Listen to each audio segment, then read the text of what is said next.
저는 모태신앙으로 자랐습니다. 어릴 적부터 교회 다니는 것은 지극히 당연한 일상이었습니다. 오래된 시골 교회라 좋은 시설이 있는 것도 아니었는데 그냥 저는 교회가 좋았어요. 목사님 아들이 또 친구이기도 했고, 그래서 학교 수업이 끝나면 저희 교회가 바로 학교 뒤에 있었거든요. 그래서 뒤에 있는 교회로 가서 친구와 공부도 하기도 하고 또 놀기도 했습니다. 제가 다닌 모 교회의 이름은 당상교회입니다. 당상리에 세워진 교회라고 해서 당상교회인데요. 저희 어머니 선대 때부터 이 신앙의 유산을 이어왔던 교회입니다. 근데 제가 며칠 전 알게 된 사실이 있는데요. 제가 다녔던 이 시골 교회가 전라북도 부안 지역에서 최초로 세워진 교회였다는 거였어요. 호남 기독교 100년 역사에 저희 고향인 이 부안을 어떻게 소개하고 있느냐면, 부안군은 바다를 끼고 있어서 용왕신을 비롯해서 제산신, 천룡신, 화신, 무간대신 등 300여 종에 달하는 무속신앙이 있어서 기독교가 뿌리를 내리는데 여간 고역이 아니었다라는 100년 전 기록이 남아 있습니다. 이런 지역에 그리스도의 교회가 세워진 것입니다. 제가 지난주 열방으로 비상하라라는 말씀을 나누면서 이 척박한 이 조선 땅에 수많은 선교사들의 희생과 또 순교의 피가 있었기에 지금의 대한민국이 있고 또 한국 교회가 있었다라는 말씀을 전했습니다. 여러분, 우리가 이 땅에 왔던 수많은 선교사들의 이름을 알 수 없어요. 그렇지만 그 이름도 없이 빛도 없이 복음을 위해서 사명을 다하신 이 선교사님들의 영혼 구령 또 선교의 열정이 있었기에 저와 여러분에게도 구원의 소식이 전해져서 오늘 이곳에 모여서 우리가 하나님을 예배할 수 있게 된 것입니다. 이게 하나님의 은혜이기에 우리는 그 하나님께 감사할 수밖에 없는 것이죠.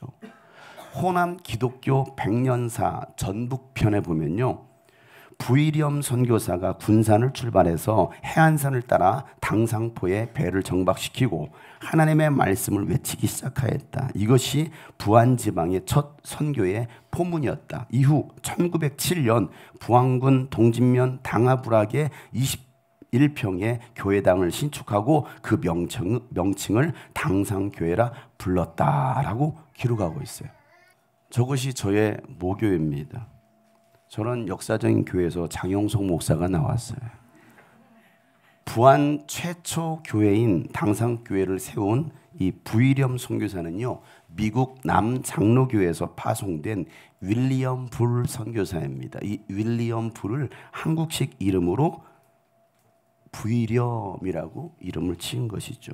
그는 1876년 미국 버지니아주에서 태어나서요, 대학을 졸업하고 3년 뒤에 1899년 조선 선교를 가슴에 품고 이 군산 땅에 들어와서 1941년 미국으로 돌아가 사망할 때까지 42년간 군산 선교에, 전라북도 선교에 목숨을 걸었어요. 그의 삶을 조선 땅으로 움직이게 한 것은 바로 사명이었습니다. 하나님의 부르심에 순종한 것이었습니다. 여러분, 아까 찬양 많이 했잖아요. 하나님의 부르심 후회하심이 없네. 내가 이 자리에 선 것도 주의 부르심이라. 하나님의 부르심 결코 쉴 수가 없습니다. 나를 부르신 하나님의, 나를 부르신 하나님의 신실하심을 믿네. 작은 나를 부르신 뜻을 나는 알 수 없지만 오직 감사와 순종으로 주의 길을 가리라. 때론 내가 연약해져도 주님은 여러분을 도우십니다. 주님 날 도우시니 주의 놀라운 그 계획을 나는 믿으며 살리. 날 부르신 뜻 내 생각보다 큰 날 향하신 하나님의 날 향한 계획 나의 지혜로 증량 못하나 가장 좋은 길로 가장 완전한 길로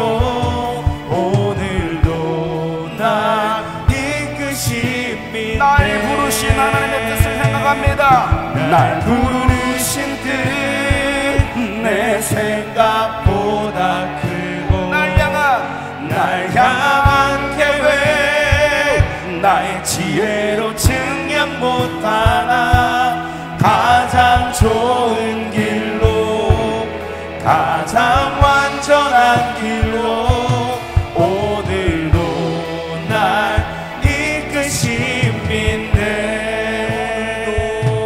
오늘도 날 이끄신 믿네.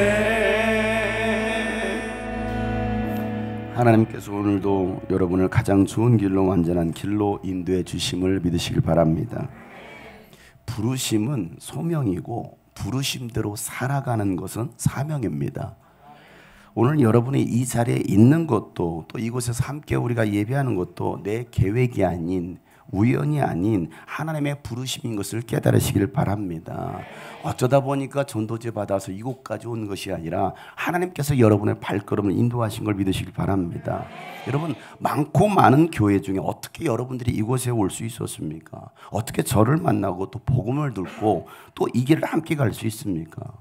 어떻게 15년 전 평촌 지하 방에서 저희 집 방에서 주님이 꿈꾸신 교회가 시작될 수 있었겠습니까? 나의 계획은요 아무것도 없었어요.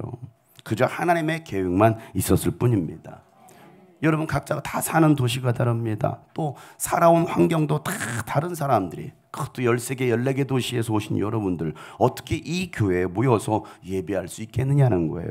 하나님의 인도하심이 아니고서는 설명할 길이 없어요. 그래서 요한복음 6장 44절 말씀에 보면 나를 보내신 아버지께서 이끌어주지 아니하시면 아무도 내게 올 수 없다라고 예수님 말씀하시죠. 나는 그 사람들을 마지막 날에 살릴 것이다 라고 말씀합니다. 잠언 16장 9절에도 이렇게 말씀해요. 사람이 마음으로 자기 앞길을 계획하지만 그 발걸음을 인도하시는 분 누구라고요? 주님이시다 라고 말씀하고 있어요. 저는 고등학교 1학년 때 의사가 되겠다라는 저의 꿈, 나는 의사가 될 거야 라는 그런 꿈을 하나님은요 하나님의 꿈으로 바꾸셨어요. 나의 계획을 하나님의 계획으로 바꾸셨습니다. 여러분의 발걸음을 인도하신 분은 하나님이십니다. 그러니 여러분의 인생을 하나님께 맡길 때 가장 안전하고 옳은 길로 갈 수 있습니다. 하나님은 결코 실수하지 않으신 분이시기 때문입니다. 여러분, 좋은 꿈을 꿨던 요셉 보세요. 꿈대로 좋은 길이 펼쳐진 것이 아니라 형들의 미움으로 짐승을 잡는 그 물 웅덩이에 던져졌습니다. 그나마 가까스로 건져져 살았다 했는데 다시 이집트의 노예로 팔려갔습니다. 하나님이 함께한 요셉은요 보디발의 신임을 얻어서 그 가정의 총무가 되었지만 다시 감옥에 갇히는 신세가 되고 말았습니다. 갈수록 태산, 갈수록 꼬이는 인생이 바로 요셉이었어요. 하나님, 저도 요셉처럼 복을 받게 해주세요. 그럼 여러분의 인생이 꼬일 겁니다. 갈수록 태산일 겁니다. 우리는 그 요셉의 복, 요셉의 축복만을 바라죠. 그러기를 원한다면 여러분, 갈수록 태산. 왜 내 인생이 이렇게 꼬일 대로 꼬이지? 이 고난의 끝이 언제인지 보이지 않을 수 있습니다. 그런데 여러분, 그때 요셉이 한 것은요 원망과 불평이 아니라 변함없이 하나님을 신뢰한 것이었습니다. 하나님만을 바라본 것입니다. 하나님만 의지한 것입니다. 그랬을 때 13년 후 마침내 이집트 총리가 되더라는 거예요.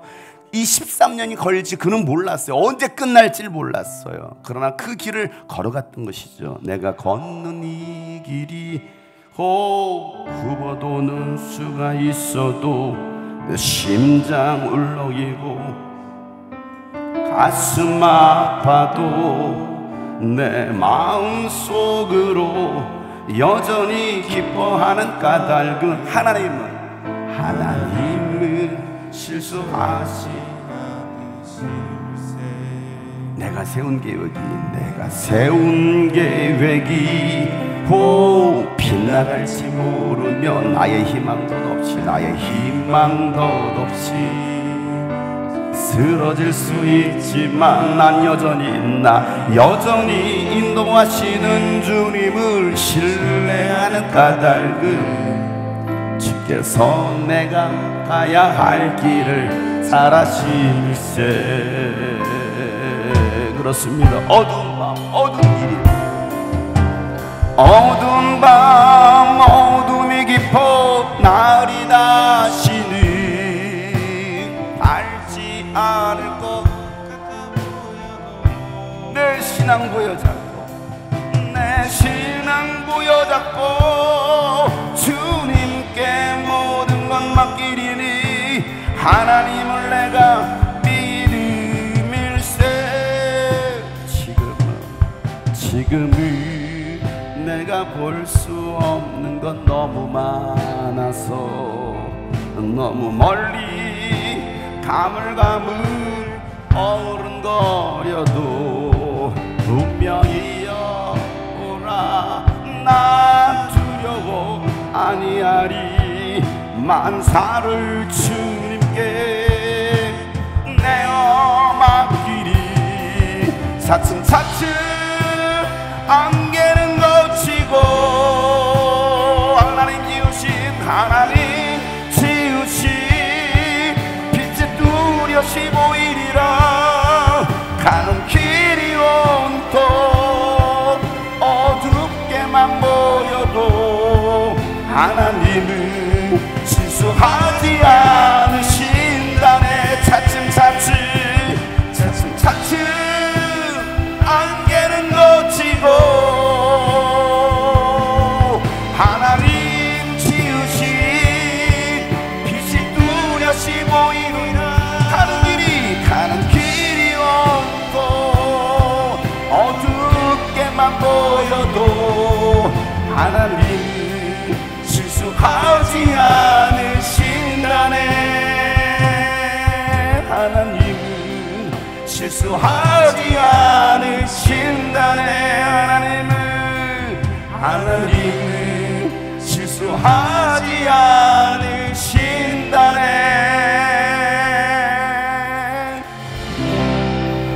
여러분, 우리의 가는 길이 보이지 않을 수 있고요, 안개와 같아요. 깜깜합니다. 언제 끝날지 몰라서 저렇게 울어요. 내 인생에 고통만 있나 보다, 슬픔만 있나 보다.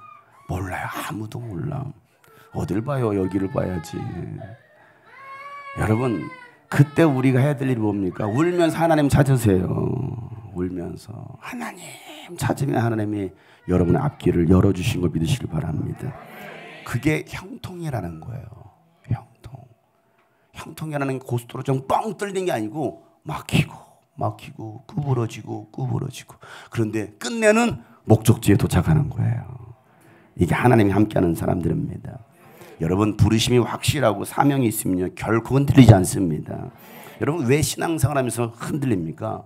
부르심에 대한 확신이 없기 때문에 그래요. 하나님과의 인격적이고 영적인 만남이 불확실하기 때문입니다. 하나님이 아브라함을 부르셨어요. 뭐라고 말씀하십니까? 창세기 12장 1절부터 2절 말씀 보면 주님께서 아브라함에게 말씀하시기를 너는 네가 살고 있는 땅과 네가 난 곳과 너의 아버지의 집을 떠나서 내가 보여주는 땅으로 가라는 겁니다. 네가 살고 태어났던 그 부한 땅을 떠나라는 거예요. 내가 너로 큰 민족이 되게 하고 너에게 복을 주어서 네가 크게 이름을 떨치게 할 것인데 너는 복의 근원이 될 것이다. 여러분, 그게 쉽습니까? 내가 살고 있던 그 도시를 떠나는 게 쉽습니까? 어려워요. 근데 하나님은 약속의 말씀 붙들고 떠나라는 거예요. 그래서 제가 이곳까지 온 거 아닙니까? 제가 군포란 도시가 어디인 줄 어떻게 알고, 안양이라는 도시가 어디가 있는 줄 어떻게 압니까? 그때 여기까지 굴러 들어왔어요. 하나님이 가라 하신. 여러분, 하나님이 노아를 부르셨어요. 창세기 6장 13절부터 보면 하나님이 노아에게 말씀하시기를 땅은 사람들 때문에 무법천지가 되었고 그 끝날이 이르렀으니 내가 반드시 사람과 땅을 함께 멸하겠다. 왜? 죄로 가득하니까. 너는 잣나무로 방주 한 척을 만들어라. 방주 안에 방을 여러 칸 만들고 역청을 안팎에 칠하여라. 노아는요, 하나님 명하신 대로 다 하더라는 것입니다. 꼭 그대로 하였다라는 거예요. 하나님의 부르심에 하나님이 주신 사명대로 살았던 사람 노아입니다. 하나님은요, 나이 80에 모세를 부르셨어요. 출애굽기 3장 4절에 보면 모세가 그것을 보려고 오는 것을 보시고 하나님이 떨기 가운데서 모세야 모세야 하고 그를 부르셨다. 모세가 대답하죠. 뭐라고 대답합니까? 시작. 예, 제가 여기에 있습니다. 그러자 또 하나님이 말씀하시죠. 10절에 이제 나는 너를 바로에게 보내어 나의 백성 이스라엘 자손을 이집트에서 이끌어내게 하겠다라고 하나님이 모세에게 명령하십니다. 그때 나이가 몇이라고요? 80이에요. 이게 80세 어르신 한번 손 들어보세요. 80. 여러분을 지금 부르고 계십니다. 우리에게는 80세에는 다들 젊으셔가지고 내 나이 언제 80되나 곧 됩니다, 여러분. 이때 모세의 답변이 뭡니까? 내가 무엇이라고 바로에게 갑니까? 나는 그럴 만한 사람이 아니에요. 보낼 만한 사람을 보내십시오. 나는 그런 깜이 아니에요. 라고 모세는 말합니다. 하나님께서 여러분을 부르실 때 여러분 모세처럼 대답하지 않으십니까? 나는 할 수 없다고, 나는 능력이 되지 않는다고, 나는 아직 준비가 되지 않았다라고 여러분 핑계대지 않습니까? 그럼 도대체 언제 준비되는 거예요? 언제 준비됩니까, 여러분? 여러분, 이런 생각들은요, 전부 교만한 생각입니다. 내가 할 수 있을 땐요, 하나님을 찾지 않아요. 내가 할 수 있는데 왜 하나님을 찾습니까? 나는 할 수 없으니 하나님의 능력을 주셔서 사용해달라고 할 때 하나님께서 여러분을 통해서 일하십니다. 여러분, 하나님께서 기드온을 부르시고 다윗을 부르시고 이사야를 부르셨어요. 또 마리아를 부르시고 갈릴리 호수에서 밑바닥 인생을 살고 있었던 그 어부 베드로와 그의 친구들 제자들을 부르셨습니다. 뭐라고 말씀하십니까? 마태복음 4장 19절에 예수께서 그들에게 말씀하시기를 다 같이 시작. 나를 따라오너라. 나는 너희를 사람을 낚는 어부로 삼겠다. 아멘. 여러분, 하나같이 하나님께서 부르시고 그들에게 사명을 주셨습니다. 우리에게 사명을 주시는 분은 하나님이십니다. 고린도서 1장 21절에 바울은 이렇게 말하죠. 우리를 여러분과 함께 그리스도 안에서 튼튼히 서게 하시고 또 우리에게 사명을 맡기신 분은 누구라고요? 하나님이라는 겁니다. 그런데 하나님께서 사람을 부르실 때 대단한 사람들을 부르신 것이 아니었어요. 세상에서 가장 연약하고 자랑할 것이 없는 사람들, 배우지 못한 사람, 건강하지 못한 사람, 나이 많은 사람, 나이 어린 사람, 그런 사람을 부르시더라는 거예요. 왜요? 그래야 하나님이 하셨다라고 자랑할 수 있기 때문이라는 거예요. 고린도전서 1장 26절부터 형제자매 여러분, 여러분이 부르심을 받았을 때 그 처지가 어땠는지 한번 생각해 보십시오. 야, 장영선 목사야, 내가 너를 불렀을 때 너의 처지가 어땠느냐 한번 생각해 보라는 거예요. 육신의 기준으로 보아서 지혜 있는 사람이 많지 않고 권력 있는 사람이 많지 않고 가문이 훌륭한 사람이 많지 않다라는 겁니다. 그런데 하나님께서는 지혜 있는 자들을 부끄럽게 하시려고 세상의 어리석은 것들을 택하셔서 강한 것들을 부끄럽게 하시려고 세상의 약한 것들을 택하셨다는 거예요. 하나님께서는 세상에서 비참한 것들과 멸시받는 것들을 택하셔서 곧 잘났다고 하는 이 세상 사람들 있잖아요. 얼마나 잘난 사람들 많습니까? 잘난 가문, 잘난 집안들, 잘났다고 하는 사람들을 없애시려고 아무것도 아닌 우리들을 택하셨다는 겁니다. 여러분, 이게 하나님의 은 아닙니까? 지금의 내 환경, 내 모습에 낙심하지 마세요. 오히려 하나님께 감사하는 여러분 되시길 바랍니다. 하나님이 여러분과 함께 하실 것입니다. 왜? 지극히 연약하니까. 부활하신 예수님은요, 제자들에게 두려워하지 말라라고 말씀하시면서 사명을 주십니다. 그 사명이 뭡니까? 모든 민족, 모든 열방에서 예수의 제자를 삼으라는 겁니다. 땅끝까지 예수의 증인되라는 겁니다. 증인되는 삶을 살 때 세상 끝날 때까지 내가 너희와 영원토록 함께 하겠다라고 예수님이 약속하셨어요. 제자들은요, 예수님의 말씀대로 성령을 받습니다. 그리고 증인의 삶을 살아갑니다. 가는 곳곳마다 예수 이름으로 기적을 행하고 부활하신 예수를 증거합니다. 그러자 예수를 믿는 사람들의 수가 막 폭발적으로 늘어나는 거예요. 하나님께서는요, 이 믿는 자의 수를 더해 주셨어요. 오늘 우리에게도 믿는 자의 수를 더해 주실 것입니다. 여러분들이 전도할 때 하나님이 함께 하심으로 부흥의 역사가 일어나기를 축복합니다. 전도하는 여러분을 통해서 믿는 자의 수가 더해지기를 주 여러분 축복합니다. 여러분, 부흥이라는 건요, 그냥 저절로 일어나는 게 아니에요. 부흥은 기도하는 사람을 통해서 일어납니다. 전도하는 사람을 통해서 부흥이 일어납니다. 순교의 피가 뿌려질 때에 부흥은 일어납니다. 사명대로 산다라는 것은 결코 평탄한 삶이 아닙니다. 아무런 문제 없이 모든 것이 다 잘 풀리는 것이 사명자의 삶이 아니에요. 사명자의 삶은요, 고단해요. 고난의 삶이에요. 부흥은 고난과 함께 옵니다. 여러분, 축복을 기대하십니까? 축복은요, 고난을 뛰어넘을 때 내 것이 되는 거예요. 그래서 예수님 마태복음 10장 22절에 이렇게 말씀하십니다. 너희는 내 이름 때문에 모든 사람에게 미움을 받을 거야. 그러나 끝까지 견디는 사람은 어떻게 된다고요? 구원을 얻을 것이다. 축복을 받을 거라는 겁니다. 끝까지 견디는 자가 구원받습니다. 그래서 전도도 인내하는 거예요. 언제 올지 몰라. 기도도 인내하는 거예요. 언제 응답받을지 몰라. 사랑은 인내하는 겁니다. 끝까지 오래 참아주는 겁니다. 인내하는 자가 구원을 받습니다. 그런데 여러분, 사명이 명확하지 않으니까 인내할 수가 없는 거예요. 너무 급해. 우리나라 사람 너무 조급해. 빨리. 뭘 해도 빨리. 교회 개척하면 빨리 붕대가 수천 명, 수만 명이 되기를 바라는 헛된 허황된 꿈. 모세가 광야 40년을 인내할 수 있었던 것은요, 이 부르심에 대한 사명이 확실했기 때문이에요. 그의 사명이 뭡니까? 이스라엘 백성들을 약속의 땅으로 인도하는 것이었습니다. 그 땅까지 가는 길이 험난했어요. 그렇지만 하나님께 주신 사명이 있었기 때문에 그는 뭐합니까? 기도하면서 걸어가요. 40년이란 세월. 맨날 이스라엘 백성들이 했다면 돌 들어서 내가 장용석 목사 때려 죽여야지. 모세 때려 죽여야지.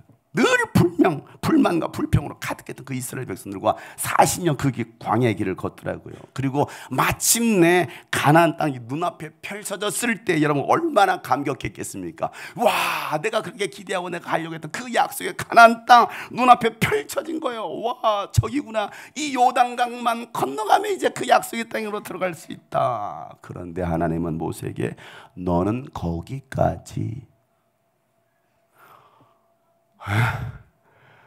40년을 이 인간들을 데리고 왔는데요, 내가 40년을 내가 이 여러분들을 모시고 목회를 했는데요, 거기까지라고요? 내 은혜가 내게 족하도다. 여러분, 그 하나님의 그 말씀에 내 은혜가 내게 족하도다. 너는 거기까지야. 모세의 사명은 요단강 입구까지였어요. 건너지도 못했어요. 근데 모세는요, 눈물을 훔치면서 아멘 순종합니다. 그리고 그 모든 일들을 여호수아에게 위임합니다. 그리고 모세는 사라졌어요. 이사야 사명은요, 하나님의 심판을 유다 백성들과 지도자들에게 선포하는 것이었습니다. 그래도 듣지 않을 거래요. 설교하면 말씀 잘 듣고 회개하고 편화받으면 얼마나 좋아요. 듣지 않을 거라는 겁니다. 여러분, 축복을 명하라는 것도 아니고 심판과 저주를 명하라고 이사야를 부르신 겁니다. 여러분, 그 일을 누가 하고 싶겠습니까? 생각해 보세요. 좋은 말을 해도 들을까 말까 하는데 듣기 싫은 말을 하라는 거예요. 하나님은요, 이사야에게 더 심한 것도 시키십니다. 3년 동안 벗은 몸과 벗은 발로 수치를 사람들에게 보이면서 막 외치라는 거예요. 야, 장용석 목사야, 너 내일부터 옷 싹 벗고 다녀. 신발도 벗고 다니면서 외쳐. 금정역 앞에서 외치래. 이거 할 수 있어요, 여러분? 한결아, 내 대신 네가 해라. 생각해보세요. 옷을 다 벗고 신발도 벗은 채 금정역 앞에서, 그것도 하루도 아니고 3분도 3초도 아니고 3년 동안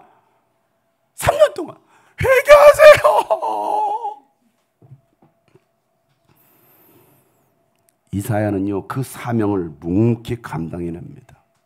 누가 알아주지 않아도, 무시를 당해도 사명이기 때문에 그 길을 걸어가요. 침례 요한은요, 예수님 오시기까지 주의 길을 예비하는 자가 되어서 광야에서 회개의 복음을 선포합니다. 요한을 따르는 많은 제자들이 있었습니다. 그럼에도 요한은 내가 주인공이 아니라는 겁니다. 자신을 드러낸 것이 아니라 예수님을 드러내셔요. 나는 쇠해야 하겠고 예수는 흥하여야 하리라. 그러면서 계속 내 뒤에 오실 하나님의 어린 양 예수를 증거합니다. 요한복음 3장 30절에 보면 그는 흥하여야 하고 나는 쇠하여야 하리라. 예수님 뭐 하신다고요? 예수님은 흥하여야 하리라. 흥수. 흥하여야 하리라. 예수님. 우리 김웅성 님 이름이 아주 좋아요. 흥수. 침례 요한이 이름을 줬을지도 몰라. 요한은요, 자신의 사명을 알고 사명대로 살다 간 사람입니다. 사명대로 사는 삶은요, 이와 같아요. 나의 유익이 아닌 예수 그리스도의 유익을 위해서 사는 삶입니다. 바울은요, 부활하신 예수님을 만난 다음에 이 고난의 삶이었어요. 오히려 그 고난을 기쁘게 여겼습니다. 예수의 고난을 교회를 위하여 몸으로 채워갑니다. 사명제 삶이라는 것은요, 예수님이 걸어간 삶을 살아내는 것임을 알았기 때문에 바울은 오히려 고난을 피하지 않아요. 오히려 그 고난을 즐깁니다. 날마다 자신을 부인하고 십자가 지고 걸어갑니다. 골로새서 1장 24절 말씀부터 이제 나는 여러분을 위하여 고난을 받는 것을 기쁘게 여기고 있으며 그리스도의 남은 고난을 그분의 몸 곧 교회를 위하여 내 육신으로 채워가고 있습니다. 나는 하나님께서 여러분을 위하여 하나님의 말씀을 남김없이 전파하게 하시려고 내게 맡겨진 사명을 따라 교회 일꾼이 되었습니다. 여러분은 교회 일꾼이신가요? 여러분 교회 일꾼이세요? 여러분 사명을 따라 삽니까? 일꾼이에요? 말썽꾼이에요? 일꾼이에요? 말꾼이에요? 사기꾼이에요? 사명을 따라 사는 교회 일꾼이 되시길 바랍니다. 바울은요, 자신 앞에 고난이 펼쳐질 줄을 알면서도 그 길을 걸어가잖아요. 내 감정과 내 생각과 내 계획에 매여 살아가는 삶이 아니라 오직 성령에 매여서 살아갑니다. 왜? 나의 사명이 확실했기 때문에. 나의 사명. 그래서 오늘 읽었던 이 본문 말씀 보면 21절에 나는 유대 사람에게나 그리스 사람에게나 똑같이 회개하고 하나님께로 돌아올 것과 우리 주 예수 그리스도를 믿을 것을 엄숙히 증언하였습니다. 보십시오. 이제 나는 성령에 매여서 예루살렘으로 가는 길입니다. 거기에서 무슨 일이 내게 닥칠지 나는 모릅니다. 다만 내가 아는 것은 성령이 내게 일러주신 것뿐인데 어느 도시에서든지 투옥과 환난이 나를 기다리고 있다는 것입니다. 그러나 시작, 내가 나의 달려갈 길을 다 달리고 주 예수께 받은 사명 곧 하나님의 은혜의 복음을 증언하는 일을 다하기만 하면 나는 내 목숨이 조금도 아깝지 않습니다. 아멘. 여러분, 사명을 아는 사람은 그 길을 끝까지 완주합니다. 바울의 사명은 예수님께 받은 사명이었어요. 그 사명은 하나님의 은혜의 복음을 증언하는 일이었습니다. 그 은혜의 복음을 증언하는 일을 위해서 바울은 어떻게 합니까? 때로는요, 책망하고 때로는 위로와 격려로 때로는 눈물로 호소합니다. 한 영혼이라도 구원하고 싶었기 때문에 바울은 끊임없이 이 회개의 복음을 선포하다라는 거예요. 예수님이 그러셨어요. 책망으로, 때로는 위로와 격려로, 때로는 눈물로 하나님의 나라를 선포하셨어요. 그리고 아픈 자들을 치유하셨습니다. 마침내는 버림받은 돌이 되십니다. 수치와 멸시를 당하면서 십자가 지셨어요. 그러나 하나님은요, 그런 예수님을 집 모퉁이 돌, 머릿돌이 되게 하시더라는 거예요. 사도행전 4장 11절 이 예수는 너희들 집 짓는 사람들에게는 버림받은 돌이지만 집 모퉁이의 머릿돌이 되신 분이십니다. 혹시 여러분 버림받은 사람이 있나요? 어릴 적 부모로부터, 형제로부터, 때로는 가족으로, 친구들로부터 왕따당하고 세상으로부터 여러분 버림받았다라는 그런 생각이 드신 분 계십니까?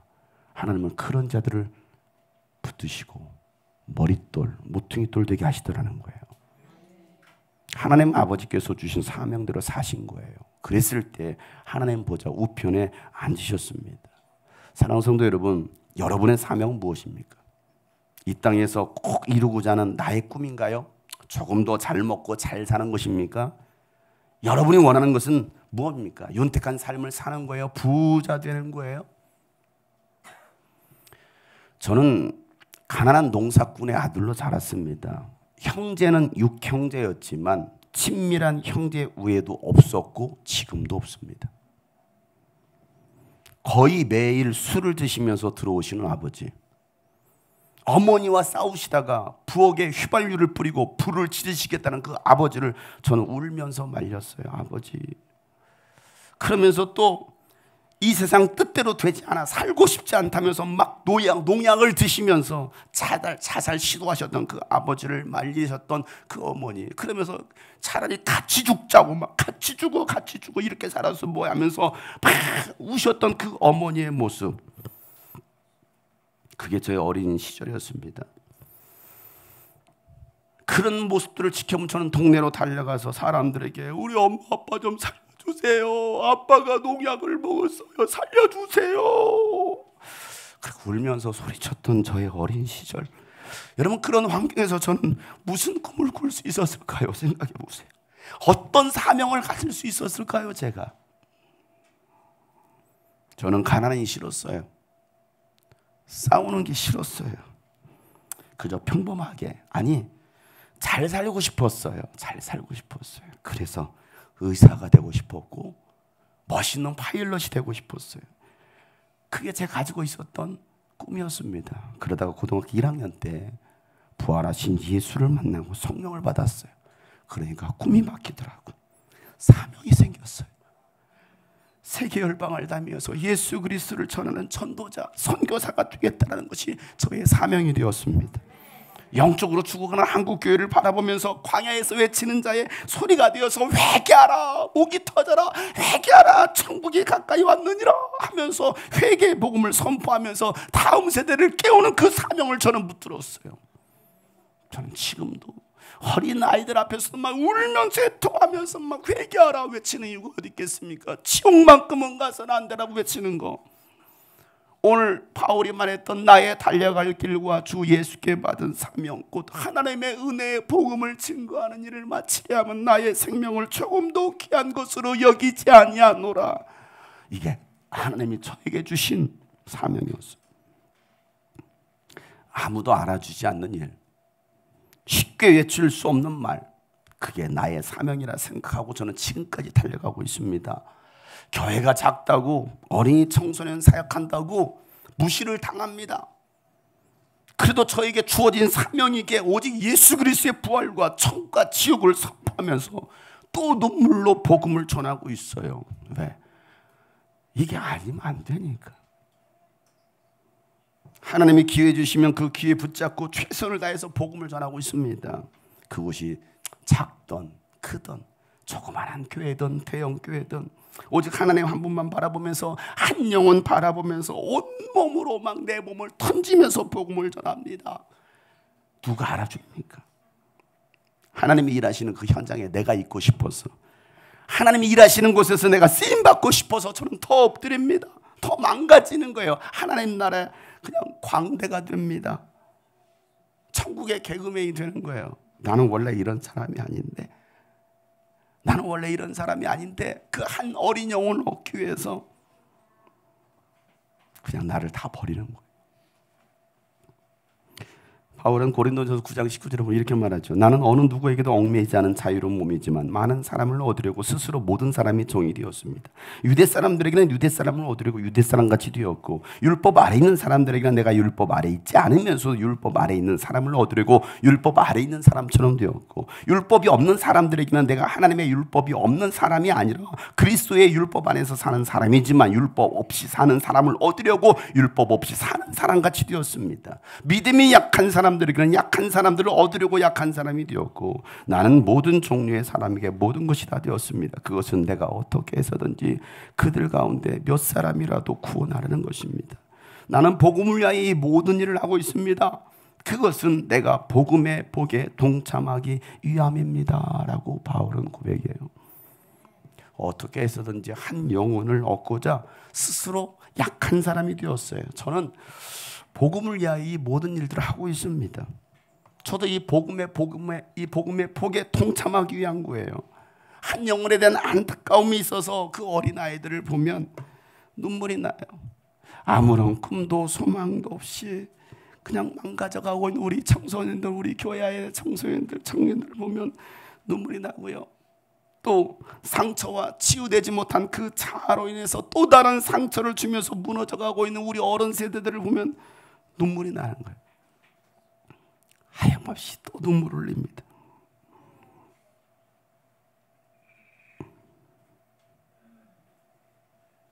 바울은 고린도후서에 보면 이런 말씀을 하죠. 그 밖의 것은 다 제쳐놓고서라도 모든 교회를 염려하는 염려가 날마다 내 마음을 누르고 있습니다. 누가 약해지면 나도 약해지지 않겠습니까? 누가 넘어지면 나도 애타지 않겠습니까? 여러분, 하나님의 사랑을 제대로 경험한 사람은요, 영혼을 사랑합니다. 하나님을 사랑한다 하면서 영혼을 사랑하지 않는 사람은요, 하나님을 알지 못하는 사람이에요. 그저 교회에 다니는 사람입니다. 종교인이죠. 그들에게 구원이 있을까요? 하나님을 사랑하셔서, 하나님은 우리를 사랑하셔서 예수 그리스도를 이 땅에 보내주시고 화목제물 되게 하신 그 하나님의 사랑을 안다면 우리는 서로 사랑할 수밖에 없습니다. 요한일서 4장 7절은 사랑하는 여러분 서로 사랑합시다. 사랑은 하나님에게서 난 것입니다. 사랑하는 사람은 다 하나님에게서 났고 하나님을 압니다. 사랑하지 않는 사람은 하나님을 알지 못합니다. 하나님은 사랑이시기 때문입니다. 하나님의 사랑이 우리에게 이렇게 드러났으니 곧 하나님이 자기 외아들을 세상에 보내주셔서 우리로 하여금 그로 말미암아 살게 해주신 것입니다. 사랑은 이 사실에 있으니 곧 우리가 하나님을 사랑한 것이 아니라 하나님이 우리를 사랑하셔서 자기 아들을 보내어 우리의 죄를 위하여 화목제물이 되게 하신 것입니다. 사랑하는 여러분, 하나님께서 이렇게까지 우리를 사랑하셨으니 우리도 서로 사랑해야 합니다. 여러분, 하나님을 사랑하는 사람은요, 이 영혼에 대한 안타까움이 있는 거예요. 영혼에 대한 눈물이 있는 거예요. 지옥 갈 건데. 영혼에 대한 사랑, 영혼 구령의 열정이 있는 사람은요, 사명을 위해서 목숨을 아까워하지 않는 겁니다. 하나님은 우리에게 이 마음을 가지라고 말씀하고 계십니다. 여러분 가운데 그 마음이 있습니까? 여러분 가운데 그 애통하는 마음이 있습니까? 오늘 우리 가운데 그 애통하는 마음이 회복되기를 간절히 소망합니다. 지난 7주 동안 여리고 기도회와 또 지난주 겟세마네 기도를 통해서 하나님은 우리에게 동일하게 말씀하셨어요. 회개하고 거듭난 사명자가 되어라. 기적을 일으키는 자가 되라는 겁니다. 하나님은 지금도 일하고 계십니다. 하나님은 지금도 우리를 통해서 일하시기를 원하십니다. 그러니 이제는 다시 사명으로 비상하라 라고 말씀하시는 거예요. 어제 그제 지난 금요일부터 이틀 동안 인천에 있는 하나비전교회 여름성경학교를 3번에 걸쳐 설교를 했어요. 대형교회입니다. 어른들만 1200명 모이는 교회예요. 그런데 아이들이 100여 명밖에 없어요. 가서 그 아이들에게 또 교사들에게 예수 그리스도의 복음을 전했습니다. 회개하라고. 회개하라고. 찬양하지도 못하고 기도하지 못하는 그 아이들, 얼마나 움직이지 않으면요, 애들한테, 특히 초등학생들한테, 이 유년부, 초등부가 있는데 4, 5, 6학년 그 애들아, 너희들 일어설 수 있지? 애들이 뭐 안진병이에요? 애들아, 니들 일어설 수 있지? 한번 일어서 볼래? 애들아, 니들 소리내서 기도할 수 있지? 한번 기도해 볼래? 그게 안 되면 그냥 이렇게 속으로라도 기도해? 이게 멘트예요.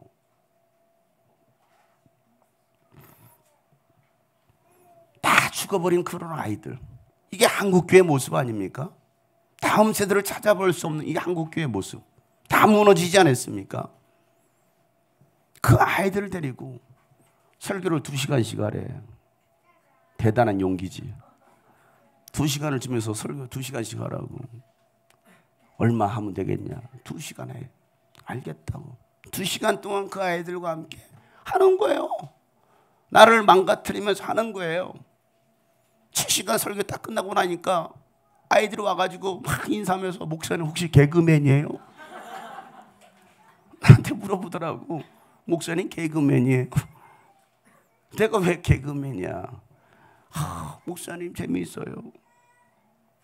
그리고 또 어제 아침에 여러분 우리가 저녁에 금요일 저녁에 2시부터 4시까지 하고 파주 가서 9시부터 새벽 5시까지 했잖아요. 마지막. 그리고 돌아왔어요. 잠깐 눈 붙이고 또 아침 9시 반까지 가가지고 또 12시까지 집회했어요. 12시까지. 날 세우고 간 거 아니에요? 꼬박 세우고 간 거 아닙니까? 근데 그 아이들을 보는데 얼마나 사랑스러운지. 그런데 첫날보다 둘째 날이 애들이 분위기가 달라졌어. 달라졌어. 애들이 얼마나 가만히 있는데 애들이 막 좋아져 막 싱글벙글 웃으면서 나한테 손짓을 해요. 연예인이 됐어, 연예인이. 나는 가만히 있는데.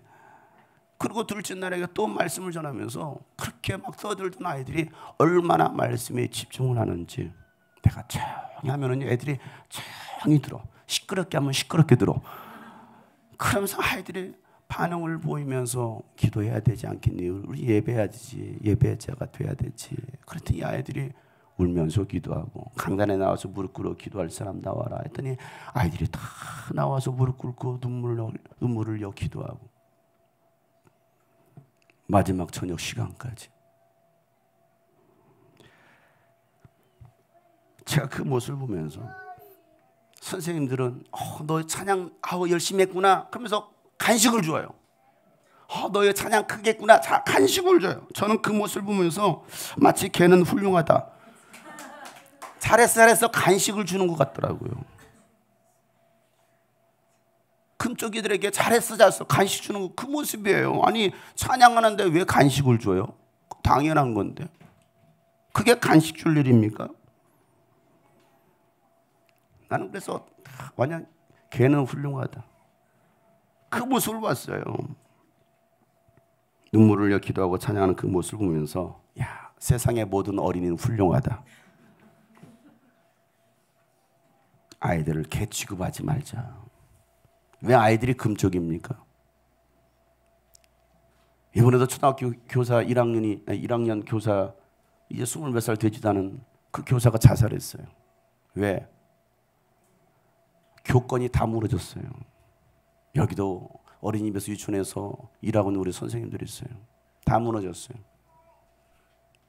그런 아이들에게 어떻게 복음을 전할 수 있습니까? 여러분들이 매일 기도했기 때문에 성령의 역사가 일어난 것입니다. 그래서 아이들은 변화가 일어난 거예요. 기도의 열매입니다. 주님이 꿈꾸신 교회 성도 여러분, 사명을 깨우시길 바랍니다. 다시 사명으로 비상하시길 바랍니다. 주님 오시는 그날 자라에도다 착하고 충성된 종아, 이 칭찬을 들을 수 있도록 사명으로 살아낼 수 있는 여러분 되시기를 축복합니다. 아무것도 아닌 저 그냥 시골 촌딱으로 살 수밖에 없었던 저 아무런 꿈도 소망도 미래도 보이지 않는, 물론 형들 공부 열심히 해서 서울대 가고 연세대 갔죠. 그런 환경 속에서도 하나님은 저에게 새로운 꿈을 주셨고 그 꿈은 영혼을 구원하는 꿈이었어요. 어린아이들에게 예수 그리스도의 복음을 전하고 청소년들에게 복음을 전하고 또 무너져가는 이 한국교회를 깨우는 일에 내가 너를 쓰겠다라는 그 말에 주님 나를 써주세요. 주님 제가 여기 있습니다. 여러분 이 시간도 다시 그 사명으로 일어서길 축복합니다. 한번 고백합시다. 내 영혼아 사명으로 비상하라. 내 영혼아 사명으로 다시 일어나라. 아멘. 우리 함께 그 길을 갑시다. 주님이 흘리신 거룩한 주보혈 나의 더러운 죄 씻어내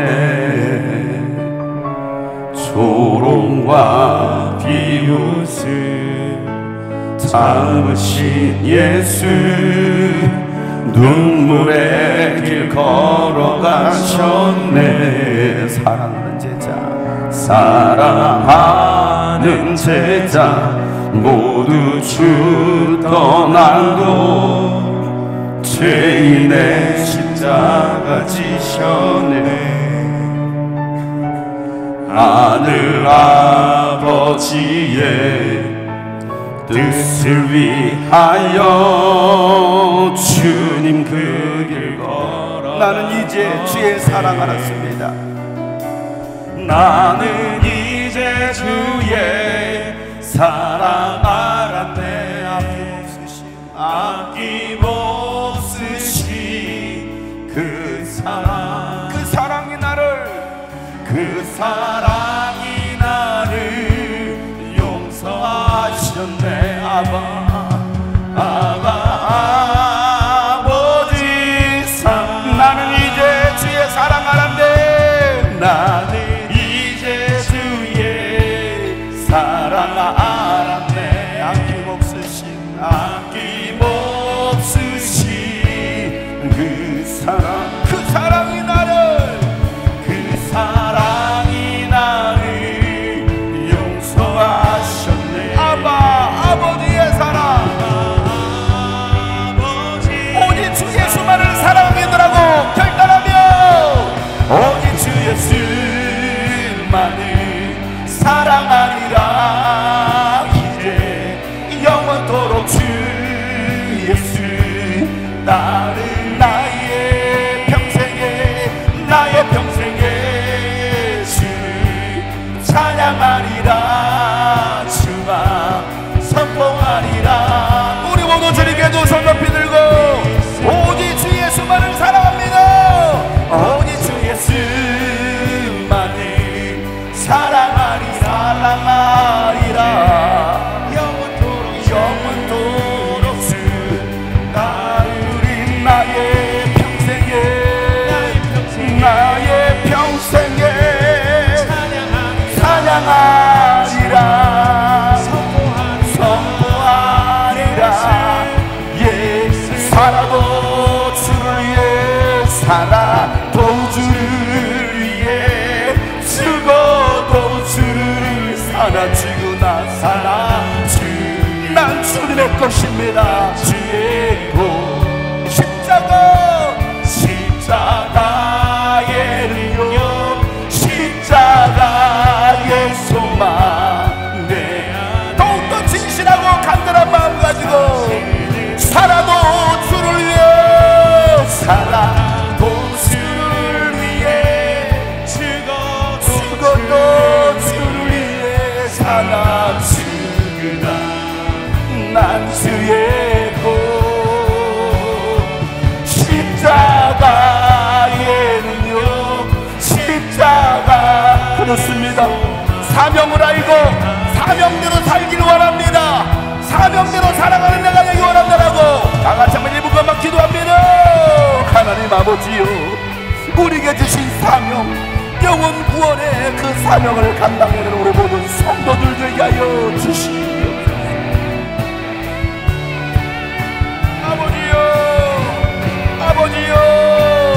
아버지요, 하나님을 사랑하는 우리가 되길 원하오니 주여,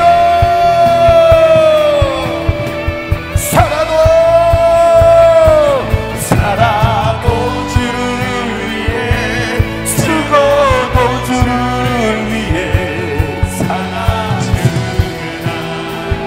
난 주의 것 십자가의 능력, 십자가의 소망 내 안에 주만. 우리 모두 결단하며 두 손 높이 들고 살아도 주를 위해 죽어도 주를 위해 살아. 죽으나 난 주의 것 십자가의 능력, 십자가의 소망 내 안에 주만 사시는 것.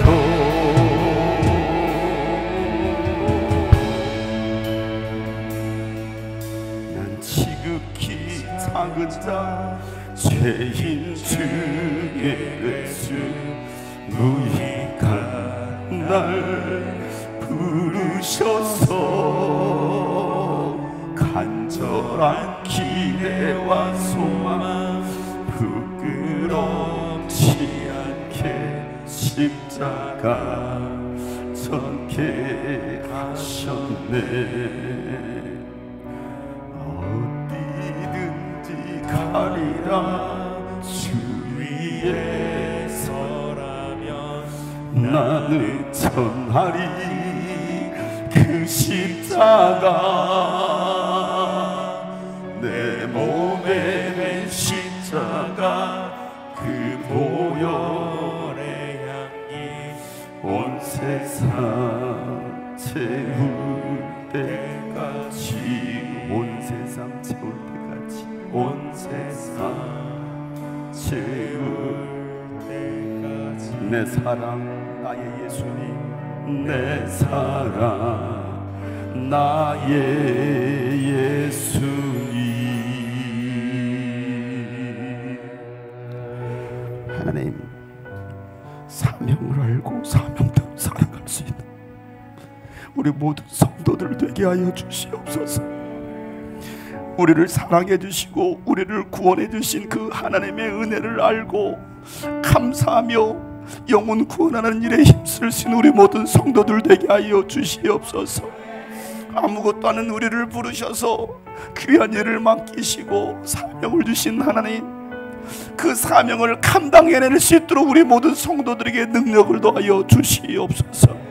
하나님, 그래서 주님 오시는 그날 살아야 또다 착하고 충성된 종아, 내가 작은 일에 충성하였으니 너에게 큰 것을 맡기리라.